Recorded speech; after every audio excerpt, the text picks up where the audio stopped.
ህይወቱ በዝክርና በዱዓ የታጀበ ሰው በሰላም ከጌታው ጋር መገናኘት ይችላል። የአዱንያ ፈተናዎችን ተቋቁሞ ማለፍ ይችላል። ዝክርና ዱዓ ተያያዥ ናቸው። ዝክርም ዱዓ ነው፣ ዱዓም ዝክር ነው። ዝክርን ማብዛት በዝክር ተጠምደን መጠየቅ የፈለገን የተውነውን ሐጃም ጭምር እንድናገኝና እንዲሳካልን እንደሚያደርግ ተነግሯል። እነሆ ዝክር ብዙ ፈዳኢሎችና ትሩፋቶች አሉት። የተወሰነውን በዛሬ መግቢያችን የምናይ ይሆናል። በዋነኝነት ዝክር ወደ አላህ ተባረከ ወተዓላ የምንቃረብበት መንገድ፣ ኻሊቃችንን ራዝቃችንን የምናስታውስበትን። አላህን ማስታወስ ፈውስና መድኃኒት ነው። በተቃራኒው ደግሞ ደካማ የሆኑ ለራሳቸውም ይሁን ለሰው ልጆች ጥቅም ጉዳት ማስገኘት የማይችሉ የሰው ልጆችን ማስታወስና ማውሳት የቀልብ በሽታ ነው። አላህን ከያዙ አላህን ካስታወሱ ዱዓ ካበዙ ትልቁም ችግር ቀላል ይሆናል። ዱዓ ከሌለ አላህን ማስታወስ ከሌለ ትንሹም ችግር ከባድና አስቸጋሪ ይሆናል።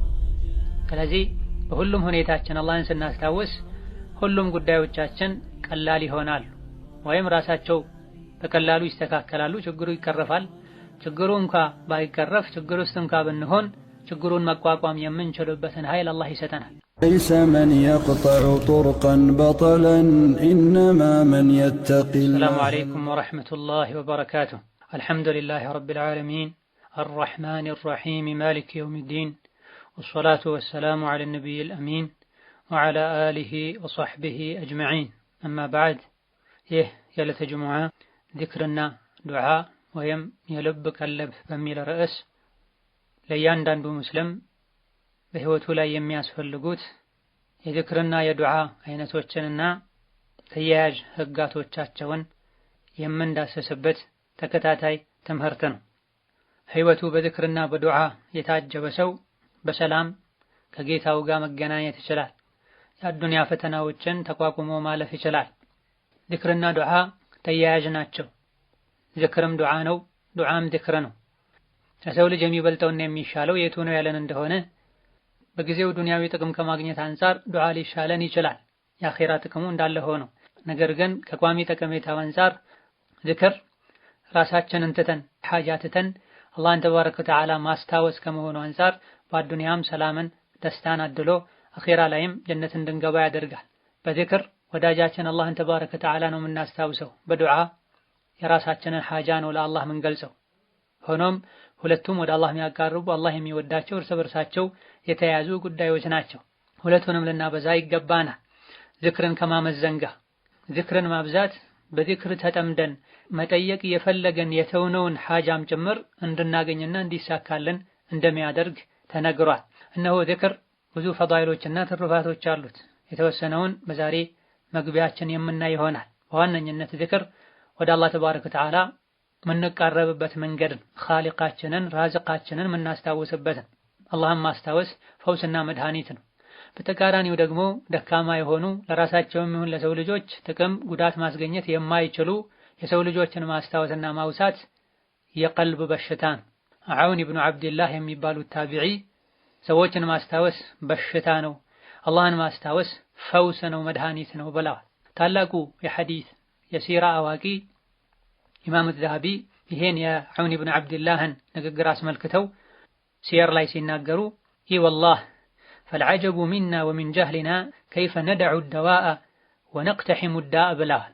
ጅህልናችን አላዋቂነታችን ይገርማል፣ እንዴት ነው መድኃኒቱን ትተን በበሽታ ውስጥ የምንገባው ብለዋል። አላህን ማስታወስ ትተን ሰውን ስናስታውስ፣ ሰውን በመጥፎ ስናነሳ፣ በመጥፎ እንኳ ባይሆን በማላ ያዕኒ ከሰው ጋር ስለ ሰው ስናወራ በሽታ ውስጥ የገባን። አላህን ማስታወሳችን ሁሌም ተጠቃሚዎች ያደርገናል። ሰዎችን ማስታወስና ማውሳታችን ስለ ሰው ማውራታችን በመላስም ይሁን በልብ ወይም ከሳራ ውስጥ ይከተናል ወንጀል ከሆነ፣ አሊያ ደግሞ ማላ ያዕኒ ሆኖ በሚጠቅም ነገር ጊዜያችንን እንዳናሳልፍ እንቅፋት ይሆንብናል፣ ከዚክር ያዘናጋናል። በአንድ ጊዜ ሁለቱን ማስተናገድ አይቻልም። ሰውንም ማውሳት አላህንም ማውሳት አይቻልም። በተለይ ባለንበት ጊዜ ሰዎች በተለያዩ ውጥረቶችና ጭንቀቶች ተውጠዋል። አላህን ከያዙ አላህን ካስታወሱ ዱዓ ካበዙ ትልቁም ችግር ቀላል ይሆናል። ዱዓ ከሌለ አላህን ማስታወስ ከሌለ ትንሹም ችግር ከባድና አስቸጋሪ ይሆናል። ስለዚህ በሁሉም ሁኔታችን አላህን ስናስታውስ ሁሉም ጉዳዮቻችን ቀላል ይሆናሉ፣ ወይም ራሳቸው በቀላሉ ይስተካከላሉ፣ ችግሩ ይቀረፋል። ችግሩ እንኳ ባይቀረፍ ችግር ውስጥ እንኳ ብንሆን ችግሩን መቋቋም የምንችልበትን ኃይል አላህ ይሰጠናል። አላህ ተባረከ ወተዓላ እሱን ከሚያስታውሱ ጋር ነውና። በሰሞኑ ባለው ወረርሽኝ ምክንያት የሥራ ሁኔታ ተዛብቶ ሰዎች እንቅስቃሴያቸው ተገቶ ቤት የሚውሉ ከሥራ የተፈናቀሉ ለገሪ ذلك ሰዎች በመብዛታቸው ሰዎች በሕይወታቸው ደስታን አጥተዋል። ከወረርሽኙ በሽታ ይልቅ የጭንቀትና የድብርት በሽታ ያጠቃቸው ሰዎች በዝተዋል። ሙእሚን ዘንድ እንዲህ አይነት ነገር ሊኖር አይገባም። በየትኛውም ሁኔታ ላይ አላህን ተባረከ ወተዓላ ካስታወሰን በአላህ ውሳኔ ቀዷ ቀደር ካመነን ተረጋግተን መኖር እንችላለን። ዚክር ደግሞ ልብን የማረጋጋት ኃይል አለው። الذين آمنوا وتطمئن قلوبهم بذكر الله ብሏል አላህ። እነዚያ ያመኑ አላህን በማስታወስ ልቦቻቸው ይረጋጋሉ ብለዋል። የትኛውም አይነት ሙሲባና ችግር ቢፈራረቅብን ከአላህ ካላጣላን ከዲን ካላወጣን ሙሲባው ችግሩ ቀላል። የችግሮች ሁሉ ችግር የአደጋዎች ሁሉ አደጋ አላህን መርሳት፣ አኺራን መርሳት፣ ዋናውን የአኺራውን ንግድ ማጣትና መክሰር። ህይወታችን ላይ የሚፈራረቁ አደጋዎችን የአዱንያዊ ችግሮችን ቀለል አድርገን እንድናይ ከሚያደርጉን ከሚረዱን ነገሮች መሃል አንዱ ፈተናው ሙሲባው ችግሩ ዲናችን ላይ ሳይሆን ዱንያችን ላይ መምጣቱ ነው። ከባድ ችግር ማለት ዲን ላይ የሚመጣ ነው። ከአላህ ጋር ያለን ግንኙነት መልካም እንዳይሆን የሚያደርጉ የዲን ችግሮች ናቸው፣ አደጋዎች ናቸው ሊከብዱን ሊያሳስቡን የሚገባው። የአዱንያ ችግር ቀላል፣ ስራ ማጣት፣ መታመም፣ የትዳር መበላሸት፣ የልጅ አለማግኘት ለገይር ذلك ዱንያዊ ችግሮች ናቸው። ዚክር በማድረግ ዱዓ በማድረግ ልንቋቋማቸው ልናስተካክላቸው እንችላለን በአላህ ፈቃድ። ስለዚህ የአላህ ትክክለኛ ባሮች በዚክር ነው ልባቸው የሚረጋጋው፣ ሰላም የሚያገኙት። ዚክር በምንልበት ጊዜ ሰፊ ነው። በጣት እየቆጠሩ ምላስን እያንቀሳቀሱ የሚሉት ዚክር ብቻ አይደለም። ይሄን ሁሉ ማድረግና ጥቅም የሚያስገኙ የምላስ ዚክር አለ፣ የልብ ዚክር አለ፣ የተግባር ዚክር አለ። በልባችን ስለ አኺራ ማሰብ፣ የአላህን ስሞችን ማስተንተን፣ አላህን መፍራት፣ እሱን መውደድ፣ እሱን ለመገናኘት መጓጓት፣ የፈጠራቸው ፍጥረታትን ማስተንተን የልብ ዚክር ነው። ኢማን የሚጨምር ወደ አላህ የሚያቃርብ ዒባዳ ነው። 5 ወቅት ሶላትን መስገድ፣ የተቸገረን መርዳት፣ ሐጅ ዑምራ ማድረግ የአካል የተግባር ትልቅ የሚባልም ዚክር ነው። በጣም ዝቅተኛው ዚክር በምላስ የሚባል ዚክር ነው። ከምላሳችን ጋር ልባችን አብሮ ዚክር ካላለ የምላሱ ዚክር ውጤቱን ብዛም ነው የሚሆን። ስለዚህ ከዚክሮች ሁሉ ምርጥ ዚክር ምላስ፣ ልብ፣ አካላት አብሮ ያሉት ዚክር ነው። 5 ወቅት ሶላትን ጠብቆ መስገድ ትልቅ ዚክር ነው። አስሉ ዚክር ማለት ማስታወስ ማለት ነው። ስራን ትቶ ረፍትን ትቶ ሶላትን አስታውሶ ተነስቶ መስገድ፣ ፈርዱን ሱናውን ጠብቆ በወቅቱ በሱናው መሰረት መተግበር ማከናወን ትልቅ ዚክር ነው። በዚህ መልኩ በሰፊው አላህን በማስታወስ ህይወት ይረጋጋል፣ ልብ ሰላም ያገኛል። ጠግቦ በመብላት ያማረ ቤት ላይ በመኖር የፈለጉትን አይነት በመልበስ ከዱንያ የተመኙትን በማግኘት አይደለም ደስታ የሚገኘው። ዋናው የደስታ መሰረት አላህን ማወቅ ነው፣ አላህን ማስታወስ ነው፣ ሌት ተቀን ወደሱ መቃረብ ነው። ይሄን ስናደርግ ትክክለኛን ደስታ እናገኛለን። ለዚህ ነው ኢማም ኢብኑ ተይሚያ ቋሚን ደስታ የፈለገ የዒባዳን ደጅ ይጥና ያሉት። ትክክለኛ ደስታ ያለው ዒባዳ ማድረግ፣ ሱናን መከተል፣ አላህን ማስታወስ ላይ ነው። ከዚህ የራቁ ሰዎች ውጫቸው ሁኔታቸው ሲታይ ደስተኞች ቢመስሉም ውስጣቸው ግን ምድጃ ላይ እንደተጣደ ድስት በጭንቀትና በብሶት ሚንተከተክ ነው የሚሆን። እነሆ ዚክርና ዱዓ በእድሜ በአቅም ያልተገደበ ወደ አላህ የሚያቃርብም ዒባዳ ነው። የአዱንያም የአኺራም ኸይሮች መክፈቻ ቁልፍ ነው። ይሄን ቁልፍ አላህ የሰጠው ሰው እጅጉኑ የታደለ ደስተኛ ሆኖ የሚኖር ሰው ነው። ይሄን የዚክር ቁልፍ የተነፈገ ሰው ደግሞ የኸይር በሮች ይዘጋጉበታል። በህይወቱ ደስታን ሰላምን ማግኘት አይችልም። ልቡ ሁሌ በጭንቀት ይሞላል፣ ሐሳቡ ይበታተናል። ምንጩን የማያውቀው ጭንቀትና ስጋት ይቆጣጠረዋል፣ ይውጠዋል። የሚጠቅመውን ነገር ለመስራት ወኔ አይኖረው። በተቃራኒው ደግሞ ሁሌ ዚክርና ዱዓን የሚያዘወትር ከሆነ ልቡ ይረጋጋል፣ የአዱንያ የአኺራን ሰላም ያገኛል። ነው አላህ ተባረከ ወተዓላ ዚክር አድርጉ፣ ዱዓ አድርጉ፣ ለምኑኝ፣ አስታውሱኝ ብሎ አዟል። ዚክርን ዱዓን እሱ ራሱ አስተምሯል። ነብዩ አለይሂ ሰላቱ ወሰላም አስተምረዋል። ዚክርን ዱዓን በማድረግ የሚገኙ ጥቅሞችንም ተናግሯል። ለምኑኝ አስታውሱኝ ብሎ አላህ ማዘዙ፣ ዱዓን ዚክርን ማስተማሩ፣ በዚክር በዱዓ የሚገኘውን ጥቅም መንገሩ ዱዓን ዚክርን ምን ያክል አላህ እንደሚወደው የሚያሳይ በድብቅም በገሃድም ለብቻችንም ሆነን ከሰዎች ጋር ስንሆን ሱናውን በጠበቀ መልኩ ዚክር ማብዛታችን ሸይጣን ከኛ እንዲርቅ ያደርጋል። ሀም ገም ጭንቀት ሐዘን ከኛ እንዲርቅ ያደርጋል። ብዙ ኸይሮችን በዱንያም በአኺራ እንድናገኝ ያደርገናል። ውስጣችን ላይ የሚመላለሱ መጥፎ ሐሳቦች እንዲወጡ ልባችን ንጹህ እንዲሆን ንቁ እንዲሆን ያደርጋል። ነብዩ ሰለላሁ ዐለይሂ ወሰለም አዘውትሮ ዚክር የሚያደርግ ሰው መልካም ነገር ላይ ከሰዎች ሁሉ ቀዳሚ እንደሚሆን አልፏቸው እንደሚሄድ ተናግረዋል። ወርቅን ብርን ወጪ ከማድረግ እንኳ ጦር ሜዳ ላይ ከእስላም ጠላቶች ጋር ተገናኝቶ ከመፋለም እንኳ ዚክር እንደሚበልጥ ነብዩ ሰለላሁ ዐለይሂ ወሰለም በሶሒህ ሐዲስ ተናግረዋል። አንድ ግለሰብም ወደ ነብዩ መጥቶ ያ ረሱላህ የእስላም ህግጋቶች ብዙ ናቸው፣ የሚሰሩ ነገሮች ሁሉን መስራት አልችልም፣ እንደው በቋሚነት የሚይዘውና ወደ አላህ መቃረብበትን አንድ መልካም ስራ ንገረኝ ሲላቸው ምላስህ ዚክር ከማለት አይቦዝን አይቋረጥ ብለውታል። ምላስህ ከዚክር አይቋረጥ መቼም አይደረቅ ምላስህ በዚክር አንቀሳቅሰው ብለውታል። ይህ ማለት ሶላትን ትቶ ጾምን ትቶ ዚክር ብቻ በልማት አይደል። ዋጅብ የሆኑ ግዴታ የሆኑ የእስላም ህጋትን ከመተግበር ጋር ሌሎች ተጨማሪ ዒባዳዎችን ማብዛት ያልቻለ ሰው ከፈርድ ቀጥሎ ዚክርን አዘውትሮ ያዝ ማለት። ከዚክር ውስጥ ፈርድ ግዴታ የሆኑ ዚክሮችም አሉ። ፋቲሃ ዚክር ነው፣ ቁርአን ነው። ነገር ግን ዋጅብ ሶላት አለ ነቢ ዚክር ነው፣ ዋጅብ የሆነ ዚክር ነው። ሶላት ላይ የሚባሉ ዋጅብ የሆኑ የዚክር አይነቶች አሉ። ወከዛሊክ ዚክር ባለን ቁጥር አኺራ ላይ ጀነት ቤታችን እንደሚገነባ የጀነት አትክልቶች እንደሚተከሉ ሐዲስ ላይ ተነግሯል። አላህን ባስታወስነው ቁጥር አላህ ከኛ ጋር እንደሚሆን እርምጃችን ጉዟችን የተስተካከለ እንደሚሆን እንደዚሁ ተነግሯል። አዱንያ ላይ የምንሰራቸው የነበሩ መልካም ስራዎች ሁሉ ስንሞት ይቆማሉ። አኺራ ላይ የሚደረግ ዒባዳ የለም። ነገር ግን የጀነት ሰዎች ጀነት ገብተውም ማያቋርጡት ዒባዳ ቢኖር ዚክር ነው። ራሱ የሚወደድ የሚፈለግ ዒባዳ ነው ማለት ነው። ዚክርን ስናበዛ ሰውን በመጥፎ ማንሳት ማላ ያዕኒ ማውራትም እንዳያጠቃን ያደርገናል፣ ይረዳናል። አላህን ማስታወስ የተወ ሰውን በማስታወስ የሰውን ስም በማንሳት ይጠመዳል። የዚክርን ጥቅም ስለማናውቀው አሊያ ደግሞ ውስጣችን የኸይር ፍላጎት ስለሌለ ወይም ደካማ ስለሆነ ከዚክር ርቀን በሌላ በማላ ያዕኒ እንጠመዳል ነው። ይህን ጥቅም የተረዱ የዚክርን ይሄን ማዕረግ የሚያውቁትና የሚተገብሩት ነቢያችን ሙሐመድ ሰለላሁ ዐለይሂ ወሰለም ኡመታቸውን ለዚክር አነሳስተዋል። ጠቀሜታና አጅሩን ገልጸዋል። ምን አይነት ዝክር ብናደርግ ይበልጥ ተጠቃሚ እንደምንሆን አደጋን የሚከላከሉ አላህ ዘንድ በጣም ውድ የሆኑ የዝክር አይነቶችን አስተምረዋል። ከቦታዎች ከሁኔታዎች ከወቅቶች ጋር ተያይዘው የሚባሉ ዝክሮችን ዘርዝረዋል። ይሄን ሱሐቦች ተቀበለው ተግብረው ወደኛም አስተላልፈዋል። ሶላት ወቅት አለው፣ ቁጥር አለው። ሐጅ ወቅት አለው። ዝክርን በምናይበት ጊዜ ግን ቁጥሩን በተመለከተ እዝኩሩላህ ዚክረን ከቲራን የተባለ ብዙ ማስታወስን አላህን አስታውሱት ነው የተባለ። በተለይ በፊትና በችግር ጊዜ ዱዓ ዚክር እንድናበዛ ታዟል። ጦር ሜዳ ላይ ከጠላቶቻችሁ ጋር ፊት ለፊት ስትገናኙ አላህን በብዛት አስታውሱ ብሏል አላህ ተባረከ ወተዓላ። ሐጅ ስራ ላይም ሆነን አላህን በብዛት አስታውሱ ብሏል። ስለዚህ ዚክርና ዱዓ ማድረግ ብቻ ሳይሆን ከኛ የሚጠበቀው ዚክርን ማብዛት ዱዓን ማብዛት ይጠበቅብናል። አላህን ያለመነው ሰው አላህ ይቆጣዋል የሚል ሐዲስ አለ። የሰው ልጅ ሲጠየቅ ይቆጣል። አላህ ደግሞ ሳይጠይቁት ሲቀሩ ዱዓን ስናቆም አላህ ይቆጣል። አላህ በሩን ከፍቶ ቀን ማታ ሌሊት ጠይቁኝ ለምኑኝ ይላል።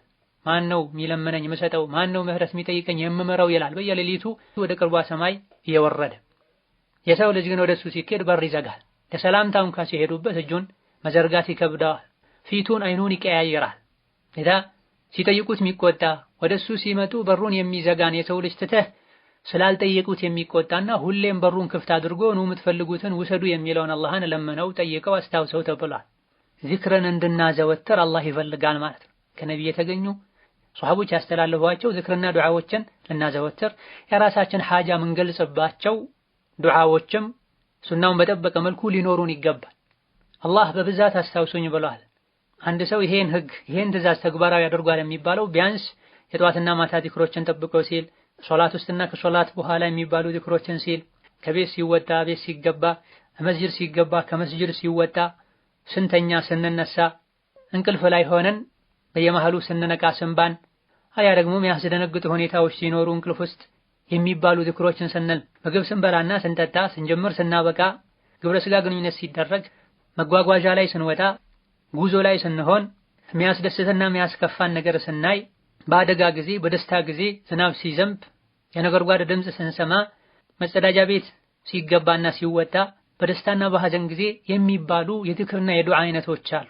እነዚህ ከሁኔታዎች ከወቅቶችና ከቦታዎች ጋር ተያይዘው የተደነገጉ ዚክርና ዱዓዎችን ስናደርግ ነው በብዛት አላህን አስታውሰናል ማለት የሚቻለው። እዝኩሩላህ ዚክረን ከሲራ ወሰቢሑሁ ቡክረተን ወአሲላ ብሏል አላህ ተባረከ ወተዓላ። አላህን በብዛት አስታውሱት ማለዳና ምሽት ላይም አላህን አጥሩት ብሏል። የጧትና ማታ ዚክር በሉ ማለት። አንድ ሰው መቼ ነው በብዛት አላህን አስታውሷል ማለት የሚቻለው ተብለው ተጠይቀው መልስ የሰጡ ቀደምት ዑለሞች አሉ። አቡ ዐምር ብን ሶላህ የጧትና ማታ ዚክርን ካለ ቀንና ማታ ላይ ሁኔታዎች ሲቀያየሩ የሚባሉ ዚክሮችን ካለ በብዛት አላህን ካስታወሱ ሰዎች ይመደባል ብለዋል። ሙጃሂድ የሚባሉት ታቢዒ አንድ ሰው በብዛት አላህን ከሚያስታውሱ ሰዎች ሊመደብ የሚችለው ቆሞም ቁጭ ብሎም ተጋድሞ ተኝቶም አላህን ሲያስታውስ ነው ብለዋል። ኢብኑ ዐባስ ረሒመሁላህ ተዓላ ከሶላት በኋላ ዚክር ካለ፣ ጠዋትና ማታ ዚክር ካለ፣ ተኝቶም ዚክር ካለ፣ ከእንቅልፉ ሲነቃም ዚክር ካለ፣ ሲሄድ ሲመጣ ቤቱ ውስጥም ከቤት ውጪም ዚክር ያደረግ እንደሆነ በብዛት አላህን ከሚያስታውሱ ሰዎች ይሆናል ብለዋል። በብዛት አላህን የሚያስታውሱ ሰዎች ምንዳቸው ምንድነው ያለን እንደሆነ ወዛኪሪነ አላህ ከሲረን ወዛኪራት አዐደ አላሁ ለሁም መግፊረተን ወአጅረን ዐዚማ ብለዋል። ብዙ አላህ የሚወዳቸው ባህሪያቶችን ከዘረዘረ በኋላ በብዛት አላህ የሚያስታውሱ ወንዶችና በብዛት አላህን የሚያስታውሱ ሴቶችም አላህ ተባረከ ወተዓላ ምህረትና ትልቅ ምንዳን አኺራ ላይ አዘጋጅቶላቸዋል ብሏል። ዚክር ማለቱ ብቻ በቂ አይደለም። የነቢይን ሱና ተከትሎ የተባለ የተደረገ ሊሆን ይገባዋል። ዱንያዊም አኺራዊም የተሟላ አጅር እናገኝበት ዘንድ አደቡን፣ አኳኋኑን፣ አፈጻጸሙን ነብዩ ሰለላሁ ዐለይሂ ወሰለም አስቀምጠዋል። እዘን ዱዓ በምናደርግበት ጊዜ ሱናውን ተከትሎ መሆን እንዳለበትም ልንዘነጋ አይገባን። ነብዩ ሰለላሁ ዐለይሂ ወሰለም ባላደረጉት ሱሐቦች ባላደረጉት መልኩ ዚክር የሚያደርጉ ዱዓ የሚያደርጉ ሰዎች አሉ። ዚክር፣ ዱዓ፣ ሶላዋት፣ ኢስቲግፋር ኢላ ገይሪ ዛሊክ ዒባዳን ወደ አላህ የሚያቃርቡ አላህ አስታውሱኝ ብሎ አዟል። ለምኑኝ ብሏል። አስታውሱኝ ለምኑኝ ብሎ አላህ ካዘዘ ዒባዳ ነው ማለት ነው። ዒባዳ ደግሞ አፈጻጸሙ ከነቢ ነው የሚወሰደው። ለዚክር በጣም ጉጉት ያላቸው ዚክር ማድረግ ላይም ጠንካራ የሚባሉ ብዙ ሰዎች አሉ። ነገር ግን የሚያደርጉት ዚክር ከነቢ የተገኘ አይደል። ዚክሩ ራሱ ከነቢ የተገኘ ሊሆን ይችላል። አፈጻጸሙ ግን ነቢ ሱሐቦች ባደረጉት መልኩ አይደል። ይሄ ከሳራ ነው የሚሆን። ዚክር እንውደድ፣ ዚክር እናብዛ። ነገር ግን በምን መልኩ ነው ዚክር የምንለው? እንዴት ነው ዱዓና ዚክራችን? በሱናው መሰረት ነው ወይ? ነቢ እንዲህ ነበረው የሚያደርጉት? ሱሐቦች እንዲህ ነበረው የሚያደርጉት? ይሄ ልብ መባል አለበት፣ መልስ ማግኘት አለበት። ሱናን ተከትሎ የሚሰራ ትንሽ ጥራት ያለው ዒባዳ ሱናን ሳይከተል ከሚደረግ ብዙ ዒባዳ አላህ ዘንድ የተሻለና ተወዳጅ ነው። አሰጋገዱ ላይ ነቢ እንደምንከተለው ዚክርና ዱዓም ላይ ነቢን መከተል አለብን። ይሄን ሱናም ጠብቀን ዚክር በምናደርግበት ጊዜ ሌላ ብዙዎቻችን ምንዘነጋ ወሳኝ ነጥብ አለ። ዚክር ስናደርግ ዚክሩ በመላሳችን ብቻ መሆን የለበትም። ቁጥሩን መሙላት ላይ ብቻ መጨነቅ የለብንም። ይልቅ ዚክርና ዱዓው አላህ ዘንድ ተቀባይነት እንዲያገኝ ግቡን እንዲመታ ጠቃሚ እንዲሆን ከልብ የመነጨ ሐሳብን ሰብስቦ የሚደረግ ዚክርና ዱዓ ሊሆን ይገባል። ሐሳባችን ሌላ ዓለም ሆኖ መላሳችን ብቻ ዚክርና ዱዓ ቢያደርግ ብዙ ጠቀሜታ አይኖረውም።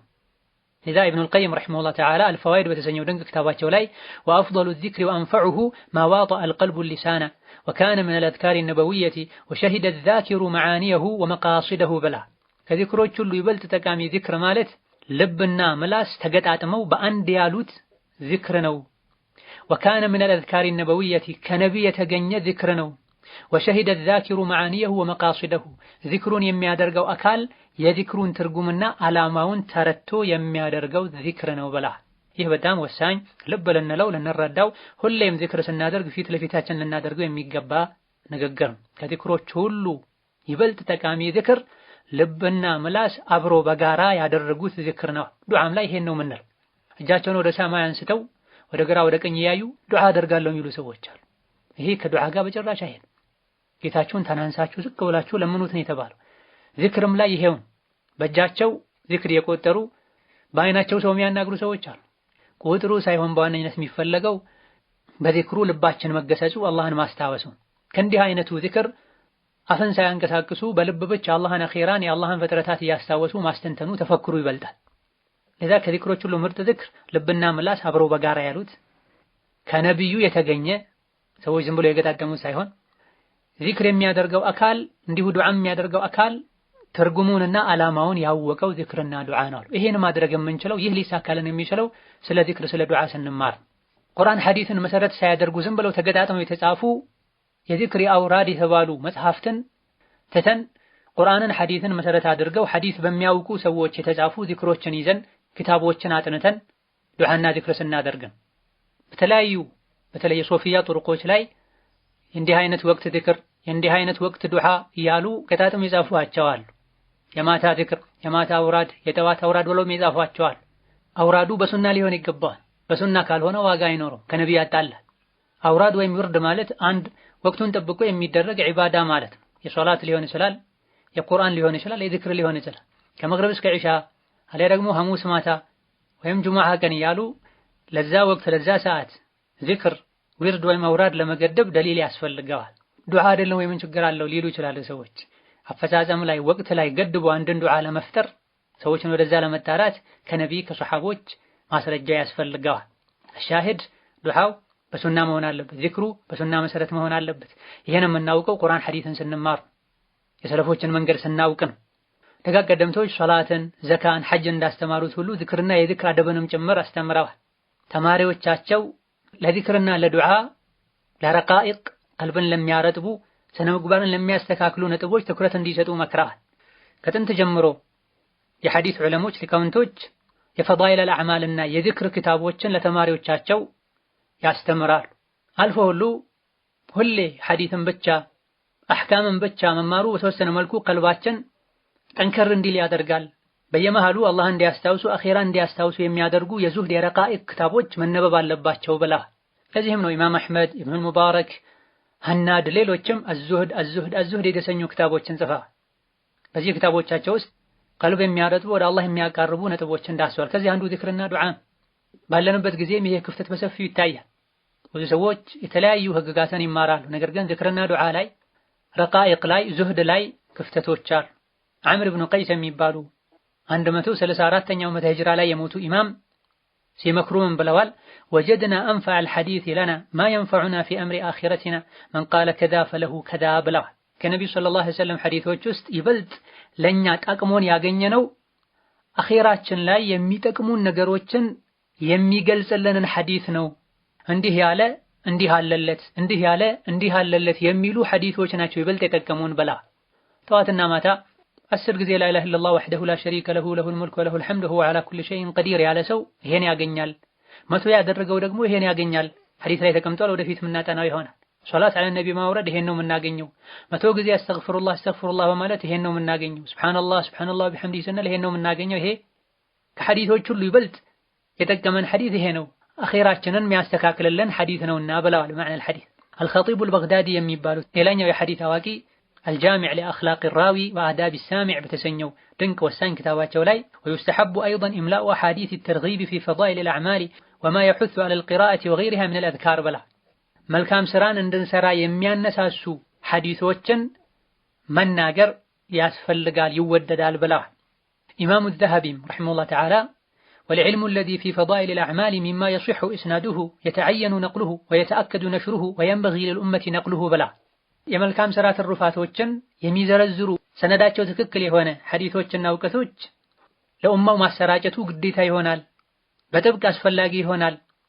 ኡማውም ከትውልድ ትውልድ ሊያስተላልፈው ሊቀባበለው ይገባል ብላ አሚሩል ሙእሚኒን ፊል ሐዲስ የሚባሉ ሹዕባ ኢብኑል ሐጃጅ ረሂመሁላህ ተዓላ ውዱእ ካደረጉ በኋላ የሚደረገውን ዚክር ትሩፋት በተመለከተ አንድ ሐዲስ ሰምተው ነበር። የዚህን ሐዲስ ትክክለኝነት ለማጣራት ከአንድ ሀገር ወደ ሌላ ሀገር ጉዞ አድርገዋል፣ ተሰደዋል። ደጋግ ቀደምቶቻችን ይሄን ያሉት ይሄን ያደረጉት የዱዓን የዚክርን ደረጃ ስላወቁ ነው። ዚክርና ዱዓን ማዘውተር ማብዛት የዲን ጥንካሬ ምልክት ነው። በማይረባና በማይጠቅም ምናልባትም አላህ ዘንድ በሚያስጠይቅ ንግግር ምላሳችን እያንቀሳቀሰን ከመዋል ይልቅ አላህን በማጥራት አላህን በማወደስ ዱዓ በማድረግ ረክዓቴን በመስገድ ቁርአን በመቅራት ጊዜያችንን ልናሳልፍ ይገባናል። ዚክር ዱዓ መልካም ሥራ ከብዶን የማይጠቅሙ አልፎም በዲን የተከለከሉ ነገሮች ቀለቡን ገርተውልን በእነሱ ጊዜያችንን የምናሳልፍ ከሆነ ከሳሪዎች መሆናችንን ልናቅ ይገባናል። ኢማም አሕመድ ዘግበውት አልባኒ ሶሒህ ባሉት አተር ላይ ሙዓዝ ብኑ ጀበል ረዲየላሁ ዐንሁ ወአርዳ ማ ሸይኡን አንጃ ሚን ዐዛቢላሂ ሚን ዚክሪላህ ብላ። የቅያም ቀን ከአላህ ቅጣት የሚያድን ምንም ነገር የለም አላህን እንደማስታወስ ብላ። ይህ የተባለው ትክክለኛ ዚክር ከወንጀልም ጭምር ስለሚያርቅ ነው። በልቡ በምላሱ በተግባሩ አላህን የሚያስታውስ ሰው ከወንጀል ይርቃል፣ በኸይር ሥራ ጊዜውን ያሳልፋል። ሁሌ አላህን የሚያስታውስ ሰው ቀልቡ ሕያው ይሆናል። ስለ አላህ ተባረከ ወተዓላ ሌት ተቀን ያስተነትናል፣ ያስባል። ቀልብ ግን ከዚህ ባዶ ከሆነ ይታመማል። አልፎ ሁሉ ይሞታል። እዘን ወደ አላህ የምናደርገው ጉዞ ያማረ የተስተካከለ እንዲሆን የህይወት ጫናዎችን መቋቋም እንድንችል ዚክር ልናበዛ ይገባናል። ውስጣዊም ውጫዊም ጥንካሬ እናገኛለን።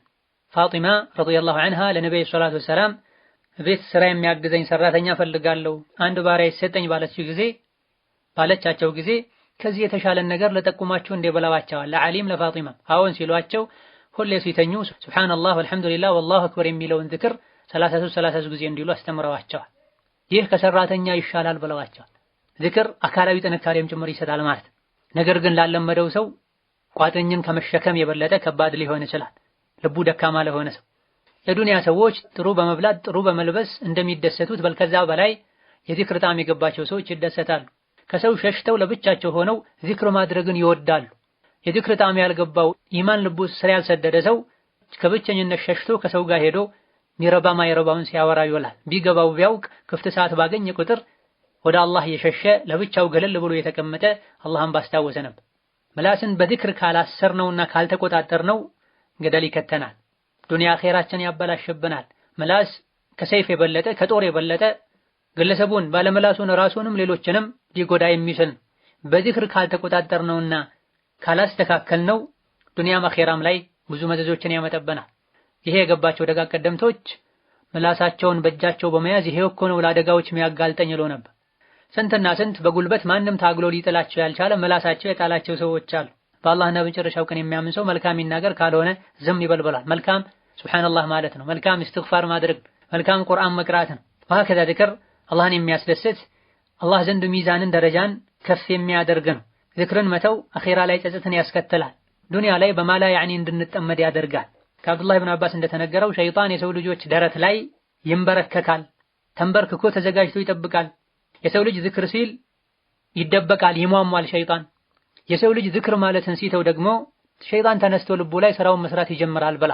ስለዚህ ዝሙት የሚያስቡ፣ ስርቆትና ዝርፊያ የሚያስቡ፣ ሰው መግደል የሚያስቡ፣ የተለያዩ ወንጀሎችን የሚያቅዱ ሰዎች ሸይጣን ልባቸው ላይ ተቀምጦ የሚያነሳሳቸው እሱ ዚክር ስንል ከልባችን ተጠራርጎ ይወጣል፣ ከኛ ይርቃል ነው። ስለ ዚክር ብዙ ማለት ይቻላል።